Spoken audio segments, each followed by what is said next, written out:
Hello students, कैसे हो आप लोग? बढ़िया।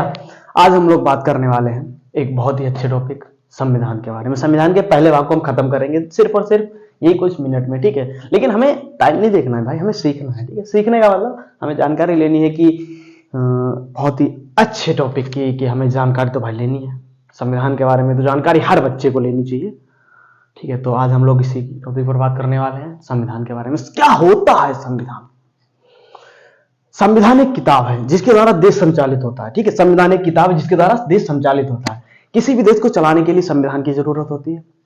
कोई भी देश हुआ, एनी देश, मतलब किसी भी देश। लेकिन हम ये बता रहे हैं आपको कि हमारा देश एक बहुत ही बड़ा लोकतांत्रिक देश है जिसका संविधान एक यूनिक है, ठीक है? हमारा संविधान जो है बहुत ही यूनिक है। क्यों यूनिक है? यूनिक इसलिए है कि यह जो है, ये संविधान जो 60 से ज्यादा देशों के संविधान को स्टडी करने के बाद उसका निचोड़ करके बनाया गया है। और ये बनाया गया है इसलिए ही इसको इतना टाइम लगा। कितना टाइम? 2 साल 11 माह 18 दिन इसलिए ही लगे इसको। समझ रहे? क्यों इसके लिए लगे? इतना टाइम क्यों लगा? इतना टाइम इसलिए लगा कि हमारे देश का जो संविधान है वो 60 से ज्यादा देशों के संविधान को पढ़ने के बाद बनाया गया है। समझ रहे? इसलिए हमारे देश का संविधान जो है यूनिक है। इसलिए हमें अपने यूनिक संविधान को भाई जानना चाहिए यार, जानना चाहिए। तो आज हम लोग इसके पहले भाग को हम जानने वाले हैं। देखो, जिस प्रकार हम किताब पढ़ते हैं, किताब में क्या होता है? किताब में पार्ट होते हैं, लेसन होते हैं। तो जिस प्रकार किताब में लेसन होते हैं और लेसन में छोटे छोटे टॉपिक होते हैं, उसी प्रकार संविधान एक किताब है। और संविधान की किताब में कितने 22 भाग हैं, ठीक है? कितने भाग हैं? 22 भाग हैं, ओके? और जो भाग है 22, उसमें जो टॉपिक है जिनको अनुच्छेद कहते हैं, अनुच्छेदों की संख्या, इन 22 भागों में अनुच्छेदों की संख्या है 395, ठीक है? तो 22 भाग और 395 अनुच्छेद। उसमें से हम पहला भाग आज पढ़ने वाले हैं। पहले भाग में अनुच्छेद 1 से लेकर 4 तक दर्शाया गया है, ठीक है? तो आज हम उसी को चर्चा करने वाले हैं। तो पहला भाग क्या है? यूनियन एंड इट्स टेरिटरी, ठीक है? यूनियन एंड इट्स टेरिटरी मतलब संघ और राज्य क्षेत्र, ठीक है? संघ और राज्य क्षेत्र, इसमें यह दर्शाया गया। पहला, इसमें 1 से लेकर 4 तक के आर्टिकल को दर्शाया गया है। जिसमें पहला आर्टिकल क्या कहता है? देखिए, पहला आर्टिकल क्या कहता है? India that is Bharat shall be a union of states. देखो, 2 वर्ड होते हैं, एक होता है यूनियन, एक होता है फेडरेशन, ठीक है? तो पहले हम ये समझ लेते हैं कि हमारे देश का जो नाम है ना, भारत, ये दर्शाया गया है भाई। ये भारत जो नाम है ये हमारे संविधान में दर्शाया गया है। हमारे नाम को लेकर भी संविधान सभा में बहुत सी चर्चाएं हुई, जिसके आधार पर कुछ लोग ये कह रहे थे कि हमारे देश का नाम जो है पुरानी संस्कृति, पुराने समाज के अनुसार, पुराने मतलब लोगों के हिसाब से रखना चाहिए, कि हमारे देश का जो नाम है भारत, जो रिप्रेजेंट करता है बहुत ही एकता वाला देश, तो वो रखना चाहिए। और कुछ लोग बोल रहे थे इसको इंडिया रखना चाहिए। इसलिए पूरी संविधान सभा ने मिलकर एक प्लान, मतलब निचोड़ क्या निकाला कि ऐसे लिखते हैं, इंडिया दैट इज भारत, मतलब इंडिया जो भारत है, shall be the union of states. अब ये तो समझ गए। अब आता है यूनियन ऑफ, देखो 2 वर्ड होते हैं, क्या होता है? यूनियन, एक होता है फेडरेशन, ठीक है? तो यूनियन क्या होता है और फेडरेशन क्या होता है? फेडरेशन में ये होता है कि एक देश होता है, ठीक है? देश में छोटे छोटे राज्य होते हैं, ठीक है? तो हम फेडरेशन की बात कर रहे हैं। फेडरेशन में देश होता है, देश में छोटे छोटे राज्य होते हैं। छोटे छोटे राज्य मिलकर के एक कॉन्ट्रैक्ट साइन करते हैं, या मान लो मिलकर के एक देश का निर्माण करते हैं। और देश का निर्माण करने से पहले एक कॉन्ट्रैक्ट साइन करते हैं कि हम एक देश का निर्माण कर रहे हैं। एक कॉन्ट्रैक्ट साइन किया, ठीक है? हम देश का निर्माण कर रहे हैं, बात खत्म, ठीक है?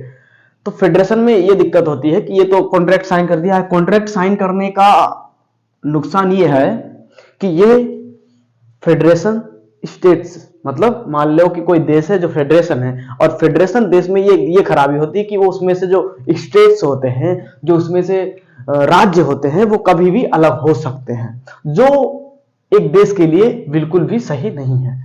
कि मान लो कि कोई देश है, उसमें से वो फेडरेशन है, तो फेडरेशन में ये तो हो सकता है कि कोई भी राज्य जब मन चाहे बाहर निकल सकता है, जब मन चाहे अंदर आ सकता है, तो ये तो गलत है, ठीक है? इसलिए हमारा देश जो है, जो क्या है, फेडरेशन नहीं है, ठीक है। फेडरेशन समझ गए, अमेरिका फेडरेशन है, ठीक है।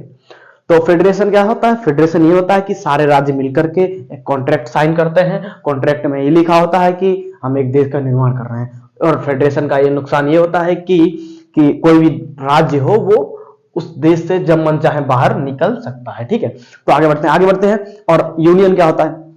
यूनियन भाई बहुत अलग है। यूनियन का मतलब यह है कि यूनियन का मतलब यह है कि जब कोई देश बनता है और उसमें जब कोई राज्य सम्मिलित होता है, मिल जाता है, तो उसमें से कोई राज्य बाहर नहीं निकल सकता है। वो चाहे कितनी भी कोशिश करे, वो बाहर नहीं निकल सकता है, ठीक है। उसको बाहर निकलने का अधिकार नहीं होता है। तो हमारा देश क्या है? Union of states. मतलब अगर कोई राज्य है भारत में मिल जाए तो वो बाहर नहीं निकल सकता है फिर कभी, अगर जब तक उसको संसद बाहर ना निकाले, जब तक वो बाहर नहीं निकल सकता है, ठीक है। समझ गए? तो फेडरेशन और यूनियन समझ गए। फेडरेशन वो होता है, समझ गए यार, समझ गए, कोई इतनी बड़ी चीज नहीं है, ठीक है। तो आगे बढ़ते हैं। आर्टिकल नंबर 2 क्या कहता है? आर्टिकल नंबर 2 कहता है पार्लियामेंट में be law admit into the union or establish new states on such term and condition as it fit, ठीक है। मतलब क्या है? इस सेकेंड आर्टिकल का मतलब यह है कि संसद को यह अधिकार है कि भारत देश के बाहर कोई राज्य या कोई बाहरी देश अगर भारत में मिलना चाहता है तो वो उसको मिला सकती है। कौन मिला सकती है? संसद मिला सकती है, ठीक है। संसद को अधिकार है कि अगर कोई बाहरी देश या बाहरी राज्य भारत में मिलना चाहता है तो वो मिल सकता है। ये अधिकार संसद को दिया गया है। जैसे सिक्किम को जानते हैं। सिक्किम हम कहा? सिक्किम ये है एग्जाम्पल के तौर पे। सिक्किम को भाई, सिक्किम एक देश था, जैसा हमें पता, आपको नहीं पता होगा। सिक्किम एक देश था और ये पड़ोसी देश था हमारा। सिक्किम एक पड़ोसी देश था जिसको 35वें संविधान संशोधन से सह राज्य बनाया गया। 35वें संविधान संशोधन जो 1974 में हुआ था, सह राज्य बनाया गया। उसके बाद, ठीक है, उसके बाद एक और संशोधन किया गया, 36वां संशोधन, जो 1975 में हुआ था। उस संशोधन के अनुसार अनुच्छेद 2 का क जोड़ा गया, ठीक है। 2 का क या 2 का ए जोड़ा गया, जो 36वां संविधान संशोधन था, जिसके अनुसार 16 मई 1975 को सिक्किम को, पहले सह राज्य था, फिर एक और संविधान संशोधन हुआ जिसके अनुसार 16 मई 1975 को सिक्किम को 22वां राज्य स्वीकार कर लिया गया संसद के द्वारा, ठीक है। मतलब कि समझ गए, एक संशोधन किया गया जिससे सह राज्य बनाया, दूसरा संशोधन किया गया जिससे राज्य बना लिया, बात खत्म। ओके, सिक्किम को। तो दूसरा आर्टिकल क्या कहता है? दूसरा आर्टिकल यह कहता है कि पार्लियामेंट को यह अधिकार है कि कोई भी देश, कोई पड़ोसी देश अगर भारत में मिलना चाहता है तो संसद उसको बेझिझक मिला सकती है, ठीक है। समझ गए? जैसे सिक्किम को मिलाया था। आगे बढ़ते हैं। आगे बढ़ने वाला एक आर्टिकल है आर्टिकल नंबर 3, जो ये कहता है formation of new states and alteration of areas boundaries और नेम्स और एग्जिस्टिंग स्टेट्स एग्जाम्पल। मतलब क्या? ये आर्टिकल ये कहता है कि संसद को यह अधिकार है कि अगर संसद चाहे तो किसी भी राज्य, भारत के अंदर, ठीक है, भारत के अंदर किसी भी राज्य को तोड़ सकती है, किसी भी राज्य को जोड़ सकती है, किसी भी राज्य का एरिया घटा सकती है, किसी भी राज्य का एरिया बढ़ा सकती है, किसी भी राज्य का नाम बदल सकती है, ठीक है। समझ रहे हो? ये संसद को अधिकार है किसके अनुसार? आर्टिकल नंबर 3 के अनुसार। आर्टिकल 3 के अनुसार, अनुच्छेद 3 के अनुसार यह संसद को अधिकार दिया गया है कि वो जब चाहे किसी राज्य को तोड़ सकती है, जोड़ सकती है, एरिया बढ़ा सकती है, नाम बदल सकती है, ठीक है। समझ गए? जैसे एग्जाम्पल के तौर पर एमपी बोले तो मध्य प्रदेश से छत्तीसगढ़ को बाहर निकाला गया था। कब? 1 नवंबर 2000 को, ठीक है। और यूपी से यूके उत्तराखंड निकाला गया था। कब? 9 नवंबर 2000 को, जानते होगे। बिहार से झारखंड निकाला गया। कब? 15 नवंबर 2000 को। ये देख रहे, एक ही महीने में 3 राज्यों को तोड़ा गया था 2000 में, ठीक है। किसके द्वारा? संसद के द्वारा। अनुच्छेद 3 के अनुसार तोड़ा गया था। अगर अनुच्छेद में ये संसद को अधिकार संविधान में नहीं दिया होता तो ये नहीं तोड़ सकते थे, ठीक है। तो संविधान एक बहुत ही अच्छी चीज, अगर उसको समझते हो, आप समझ लेते हो, तो आपको देश में हो रहे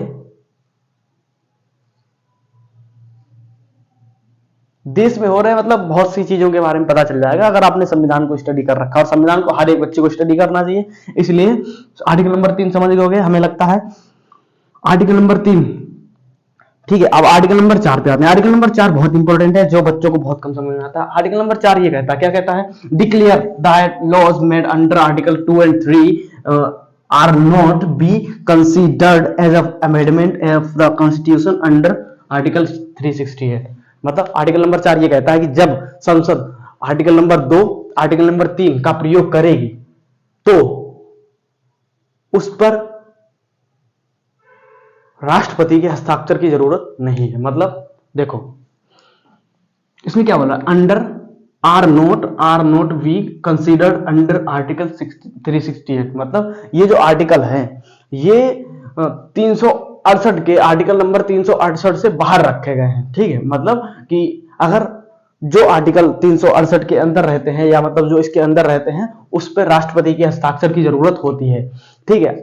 और इनको बाहर रखा गया है। उसका मतलब यह है कि जब संसद किसी राज्य को तोड़ेगी अथवा जोड़ेगी, या किसी भी बाहरी देश को अंदर जोड़ेगी, तो उस पर यह जरूरी नहीं है कि राष्ट्रपति के साइन होने ही चाहिए, ठीक है। ये जरूरी नहीं है, समझ रहे हो?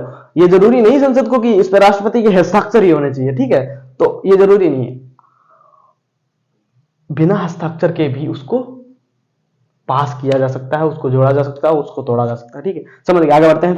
आगे बढ़ने से पहले एक और रिवीजन हो जाएगा। Lesson number 1, union and territory, ठीक है। It's territory. आर्टिकल नंबर 1 कहता है क्या? India that is Bharat shall be the union of states, ठीक है। यूनियन ऑफ स्टेट्स मतलब ये कहता है कि भारत जो है राज्यों का संघ है, राज्यों का यूनियन है। यूनियन मतलब जो भारत देश से अलग नहीं हो सकता। फेडरेशन वो होता है जो अलग हो सकता है, कॉन्ट्रैक्ट साइन करते हैं जिसके अनुसार वो अलग हो सकते हैं, और यूनियन वो अलग नहीं हो सकते, ठीक है। अब आते हैं आर्टिकल नंबर 2। आर्टिकल नंबर 2 कहता है पार्लियामेंट को यह अधिकार है कि वो किसी भी बाहरी देश को अपना राज्य बना सकती है, बाहरी देश को अपना राज्य बना सकती है यदि वो राज्य देश में आना चाहता है तो, या वो देश हमारे देश में सम्मिलित होना चाहता है तो। जैसे सिक्किम को हमने जोड़ा था, सिक्किम को जोड़ा था पहले 35वें संविधान संशोधन से 1974 में हुआ था, उसके अनुसार सहराज्य बनाया था। सहराज्य के बाद 36वां संविधान संशोधन हुआ, 36वां संविधान संशोधन हुआ जिसके अनुसार अनुच्छेद 2 का जोड़ा गया, जिसके अनुसार जो है हमारे देश में एक नया राज्य बना लिया गया, 22वां राज्य, जो 16 मई 1975 को बना था, सिक्किम, ठीक है। संविधान संशोधन फिर आता है आर्टिकल नंबर 3। संसद को अधिकार है कि किसी भी हमारे अंदर वाले देश को जोड़ सकती है, तोड़ सकती है, किसी भी राज्य को एरिया को बढ़ा सकती है, घटा सकती है, नाम बदल सकती है, ठीक है। ये अधिकार है। और 4 क्या कहता है? 4 ये कहता है जब ये 2 या 3 का प्रयोग करेगी तो उस पर राष्ट्रपति के हस्ताक्षर की जरूरत नहीं है। अगर कर देते हैं तो सही है, अगर नहीं करते फिर भी कोई बात नहीं, ठीक है। आगे बढ़ते हैं, अब नया टॉपिक स्टार्ट करते हैं। बहुत ही अच्छा टॉपिक है, ओके, मिलते हैं। Take a screenshot for this.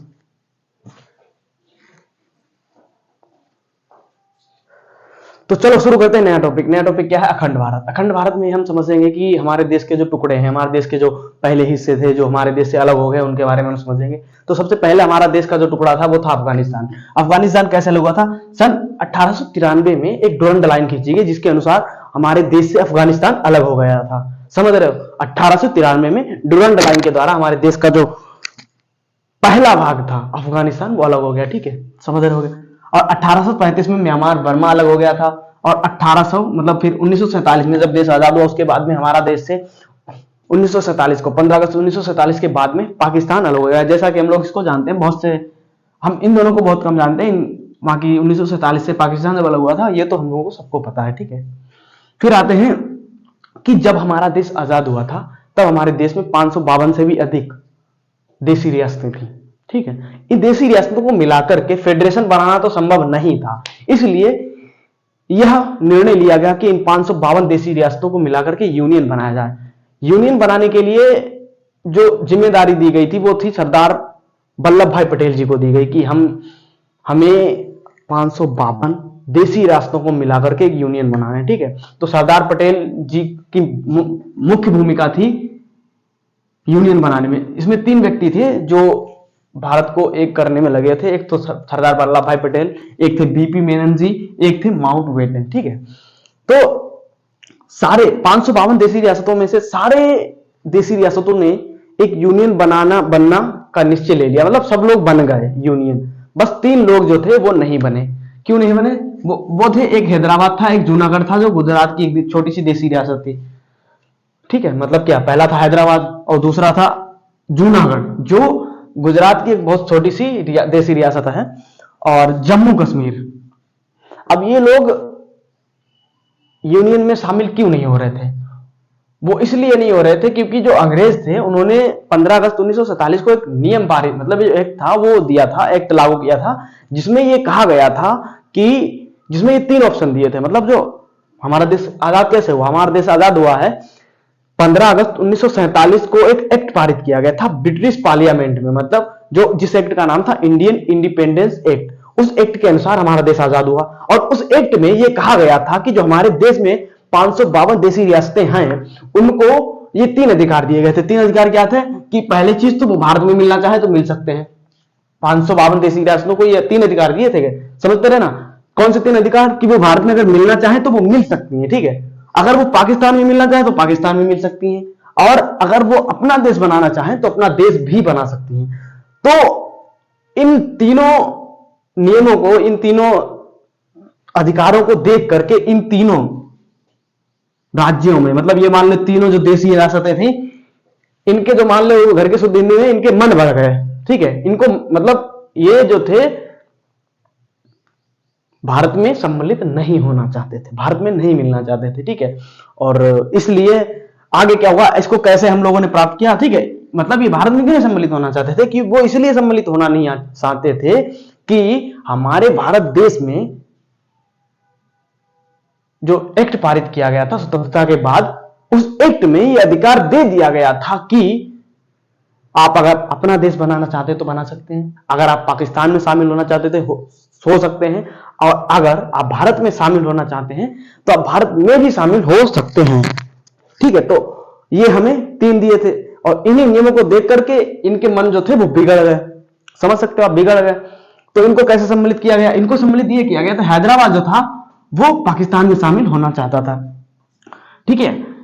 जिसको कैसे प्राप्त किया गया? जिसको ऑपरेशन पोलो, सरदार पटेल जी ने क्या किया, सेना को वर्दी पहनाई, पुलिस वाली वर्दी, सेना को वर्दी वाली पुलिस की वर्दी पहना करके ऑपरेशन पोलो शुरू किया। किसमें? हैदराबाद में। ऑपरेशन पोलो के अनुसार ही हैदराबाद ने भारत में सम्मिलित होने के लिए हाँ कर दिया। मतलब अगर पूछा जाए कि हमारे देश का जो राज्य है हैदराबाद, इसको हमने कैसे अपने देश में शामिल किया, तो वो शामिल किया ऑपरेशन पोलो के अनुसार, ठीक है। कैसे पोलो हुआ था? कि जो सेना थी उसको पुलिस की वर्दी पहना करके हमने हैदराबाद में उसको मतलब भेज दिया था, जिससे ऑपरेशन पोलो हुआ। ऑपरेशन पोलो के अनुसार हमारे देश में ये जो हैदराबाद है वो मिल गया। अब आता है जूनागढ़। जूनागढ़ में क्या हुआ? जूनागढ़ में ये पाकिस्तान में मिलना चाहता था, तो सरदार पटेल जी ने कहा, सरदार पटेल जी ने जो हमारे मतलब क्या बोलते हैं, जूनागढ़ में जो सारी जनता थी उनसे पूछा कि आप कहां जाना चाहते हैं, आप पाकिस्तान में जाना चाहते हैं कि आप इंडिया में जाना चाहते हैं। तो वहां ये एक जनमत संग्रह करवाया गया। जनमत संग्रह मतलब कि एक इलेक्शन हुआ। इलेक्शन में यह हुआ कि जो वहां के लोग हैं उस इलेक्शन में ये कह सकते हैं कि जो भारत में जाना चाहते हैं वो भारत में जाना चाहते हैं, भारत में जा सकते हैं, और पाकिस्तान में जाना चाहते हैं, पाकिस्तान में जा सकते हैं, ठीक है। एक वोट हुआ। वोटिंग में इंडिया में जाने वाले लोग ज्यादा थे, इंडिया में जाने वाले लोग अधिक थे, तो इसके आधार पर, क्योंकि जो इंडिया में जाने वाले अधिक थे, इसलिए इंडिया में ही इसको सम्मिलित होना पड़ गया। और जो इसका राजा था, जो जूनागढ़ का राजा था, वो भाग गया था पाकिस्तान।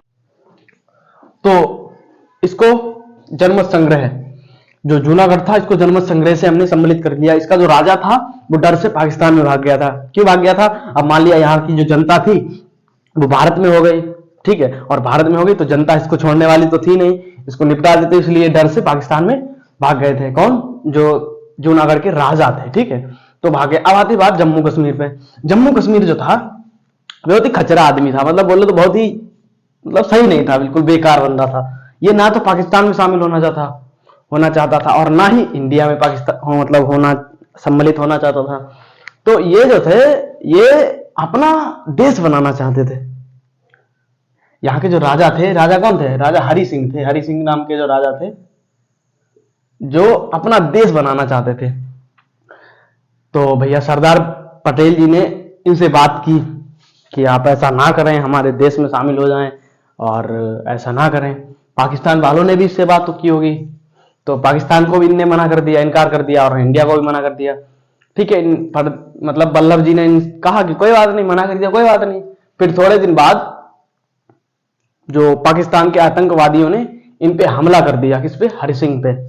राजा हरि सिंह पे हमला कर दिया, और जब इन्हें लगा, मतलब हमला कर दिया आतंकवादियों ने, और ये लड़ते रहे, जब इन्हें लगा कि अब हम नहीं बचेंगे, मतलब अब पाकिस्तान वाले हमको मार देंगे, बिल्कुल नहीं बचेंगे, तब इनको लगा कि हमें बहादुर जी मतलब लाल उनके पास, जो नेहरू जी हैं उनके पास जाना चाहिए। तो तब ये भागे भागे पहुंचे कहां?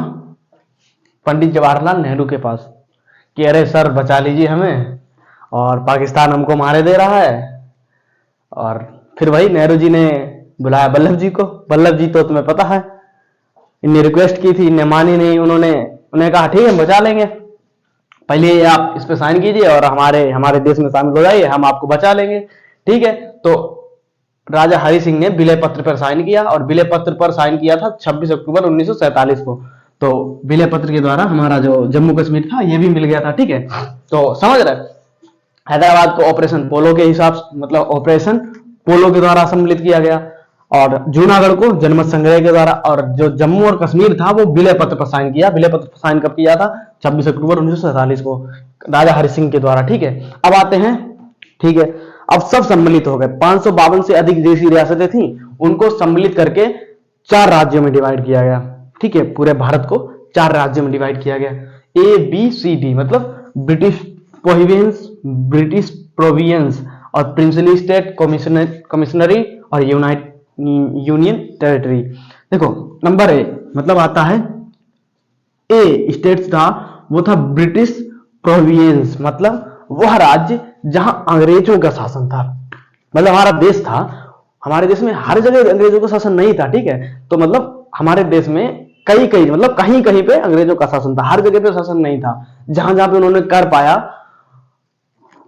गुलाम, जहां जहां पे गुलाम कर पाया, जहां जहां पे शासन कर पाया, जहां जहां पे उन्होंने हरा पाया हम लोगों को, वहां वहां पे उनके शासन थे। तो 4 राज्यों में डिवाइड किया। पहला राज्य था ब्रिटिश प्रोविंस, वह राज्य जहां अंग्रेजों ने शासन किया था या अंग्रेजों का शासन था। ठीक है, एक तो वो हो गया। दूसरा था प्रिंसली स्टेट। प्रिंसली स्टेट क्या था? प्रिंसली स्टेट वह था जहां पर मतलब राजाओं का शासन था, वह मतलब एक तो हो गया जहां पर अंग्रेजों का शासन था, उसको अलग एक राज्य में ला दिया, उनको सम्मिलित करके एक राज्य वो बना दिया। और एक था प्रिंसली स्टेट जहां पर राजाओं का शासन होता था, देशी रियासतें थी, मतलब जहां पर अंग्रेजों ने शासन नहीं कर पाया या जहां पर राजाओं को उन्होंने हरा नहीं पाया, तो वहां पर प्रिंसली स्टेट। नंबर 2 ये हो गया। अब फिर आता कमिश्नरी। कमिश्नरी वो होता था मतलब कि जहां पर जो अंग्रेज थे, मान लिया कोई बड़ा स्टेट था, बड़े स्टेट में जो बड़ी सिटी थी, वहां पर अंग्रेज आक्रमण करते थे और उसको हथियाते थे। वहां पर आक्रमण करके उस पर शासन करते थे, उसको बोलते थे कमिश्नरी। मतलब मान लिया उत्तर प्रदेश में सबसे अच्छा मतलब अच्छा सिटी मान ली जाती है लखनऊ। ठीक है, लखनऊ में अंग्रेजों ने शासन किया, उस पर कब्जा कर लिया। ठीक है, बाकी इससे कोई मतलब है नहीं, क्योंकि लखनऊ एक बहुत ही अच्छी सिटी है, तो अगर उस पर अगर उन्होंने आक्रमण करके कब्जा कर लिया तो पूरा मतलब मान लिया जाता है कि मतलब अच्छी, मतलब ये समझ लो कि अगर कोई प्रदेश है उस पर जो उसमें जो मुख्य सिटी होती थी उन पर कब्जा करते थे। ठीक है, अंग्रेज उन पर जो कब्जा करते थे उन सिटी को मिला करके एक और राज्य बनाया गया, कमिश्नरी। ठीक है, और आता है एक यूनियन टेरिटरी। यूनियन टेरिटरी आपको समझ में अगर आ रहा होगा, केंद्र शासित प्रदेश। ठीक है, देखो फिर से समझ लो, हमारे देश में 552 देशी रियासतें थी। ठीक है, और हमारे देश में 552 देशी रियासतों को मिलाकर के 4 राज्य बनाए गए। पहला ब्रिटिश प्रोविंस। ब्रिटिश प्रोविंस वो होते थे जहां पर अंग्रेजों का शासन था, उसको मिलाकर के एक राज्य बना दिया। ठीक है, और दूसरा था प्रिंसली स्टेट, वह राज्य जहां पर अंग्रेजों का शासन हुआ करता था, वो प्रिंसली स्टेट हो गया। कमिश्नरी वो तो होता है जहां पर अंग्रेज वहां मतलब वह राज्य जहां पर अंग्रेज बड़ी सिटी पर आक्रमण करते थे, मतलब किसी, ठीक है। यूनियन स्टेट्स क्या होते हैं? यूनियन स्टेट्स वो होते हैं केंद्र शासित प्रदेश।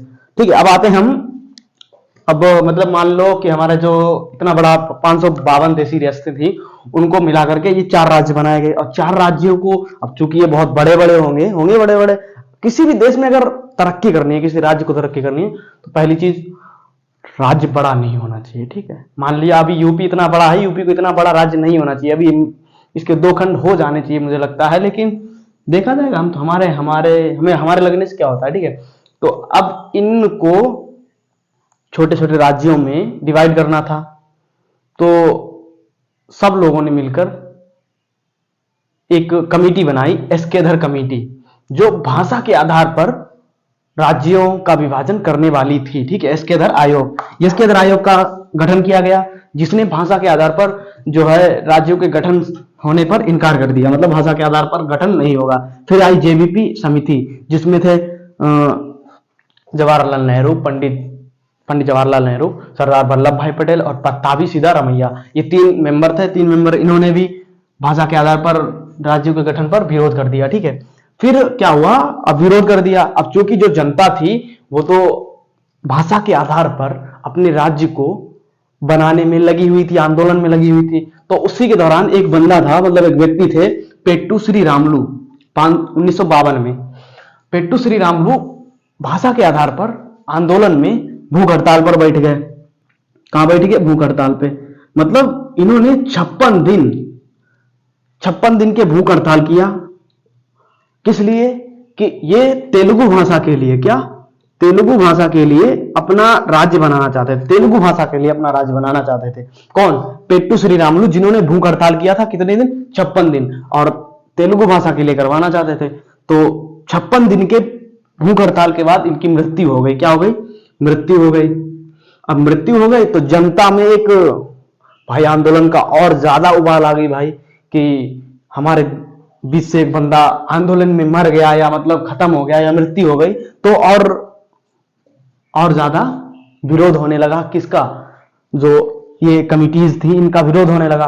तो इन विरोध को रखते हुए पंडित जवाहरलाल नेहरू ने क्या किया? 1 अक्टूबर 1953 में क्या किया? आंध्र प्रदेश के राज्य की घोषणा कर दी, आंध्र प्रदेश बना दिया। क्या? कि वो पेट्टू श्री रामलू की भूख हड़ताल के कारण मृत्यु हुई, उसके कारण विरोध हुआ, विरोध के कारण इसको आंध्र प्रदेश बना दिया गया। तेलुगु भाषा के आधार पर पहला राज्य बना दिया आंध्र प्रदेश को। ठीक है, अब आंध्र प्रदेश को बना दिया। अब मान लो आंध्र प्रदेश को बना दिया, तो बाकी जो भाषा के आधार पर जो आंदोलन हो रहे थे, वो ये भी कहने लगे कि हम, अब जब उनको बनाया तो हमें भी बनाना चाहिए। तो इसके लिए क्या हुआ? और ज्यादा विरोध होने लगा। इसके बाद क्या हुआ कि जो पंडित जवाहरलाल नेहरू थे, इन्होंने कमेटी और बनाई 1953 में। 1953 में एक कमेटी बनाई, फजल अली आयोग। फजल अली आयोग इस कमेटी का इसलिए नाम पड़ा क्योंकि जो इसके मुख्य मेंबर थे, इसके अध्यक्ष थे, वो फजल अली थे, जो सर्वोच्च न्यायालय के न्यायाधीश थे उस टाइम के। बहुत ही माने और बहुत ही महान मतलब व्यक्ति होंगे, जिन्होंने इतना अच्छा हमारे देश के जो मतलब, ठीक है। तो इसके आधार पर 1953 में फजल अली आयोग का फिर निर्माण किया गया फिर से। उस गठन ने कब? 1956 में अपना रिपोर्ट दी, 1956 में अपना रिजल्ट बताया। कि क्या बताया उन्होंने? ये कहा था कि देखो, भाषा के आधार पर राज्यों का गठन तो हो सकता है, कोई बात नहीं, लेकिन यह जरूरी नहीं कि अगर कोई व्यक्ति उस राज्य में रह रहा है जिसको वह भाषा नहीं आती हो, तो उसके साथ भेदभाव नहीं होगा। ठीक है, मान लिया अगर भाषा के आधार पर हम राज्य का गठन कर रहे हैं, तो उसमें यह जरूरी नहीं कि किसी हर व्यक्ति को उस राज्य की भाषा आनी चाहिए। ठीक है, उसके साथ ये भाषा को लेकर भेदभाव नहीं होना चाहिए। तो उन्होंने ये रिपोर्ट दी थी। ठीक है, उस रिपोर्ट के बाद क्या हुआ कि एक मान लिया भाई, एक रिपोर्ट दे दी, एक गठन, एक मतलब जो हमारा संगठन था उसने एक रिपोर्ट दी। तो ये बताया, क्या बताया? कि भाषा के आधार पर राज्यों का गठन हो जाएगा, परंतु वहां जो रह रहे व्यक्तियों के साथ भेदभाव नहीं होगा भाषा को लेकर, चाहे वो व्यक्ति भाषा उस राज्य की जानता हो अथवा ना जानता हो। लेकिन ठीक है, उन्हें रिपोर्ट दे दे। अब भाई जनता तो जनता है, वो कैसे मान लेगी कि हम आपकी बात को माने? भाई जनता तो जनता होती है, उसमें हर एक ना एक ना गधे होते हैं। तो उनने कही कि तुम हो कौन, कौन भैया, हम तुम्हारी बात मान ली।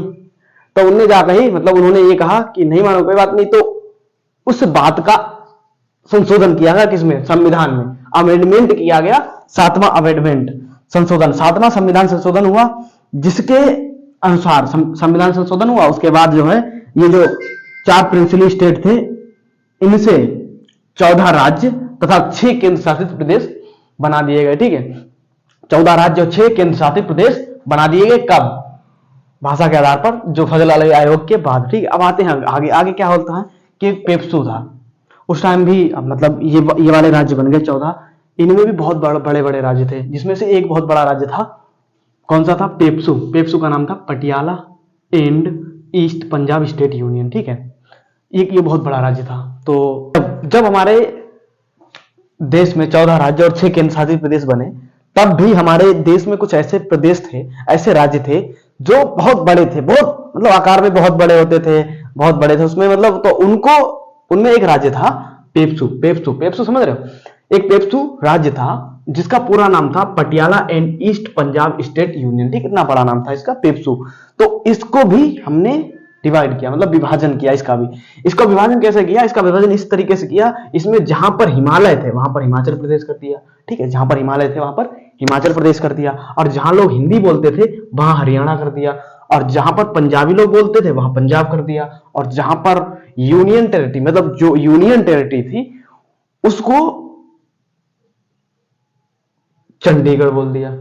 अब इससे समझ रहे हो, यूनियन टेरिटरी थी उसको चंडीगढ़ बोल दिया। तो ऐसे कर करके हमारे देश में जो प्रदेशों की संख्या है वो है 28 इस टाइम, और 8 केंद्र शासित प्रदेश है। मतलब ये 28 स्टेट्स हैं एंड 8 यूनियन टेरिटरीज हैं। यूनियन टेरिटरीज 9 थी, अभी जो दादरा नागर हवेली तथा दमन दीव जो थी उसको एक कर दिया गया है, इसलिए जो है यूनियन टेरिटरी 8 रह गई है और केंद्र शासित मतलब प्रदेश जो है वो 28 रह गए हैं।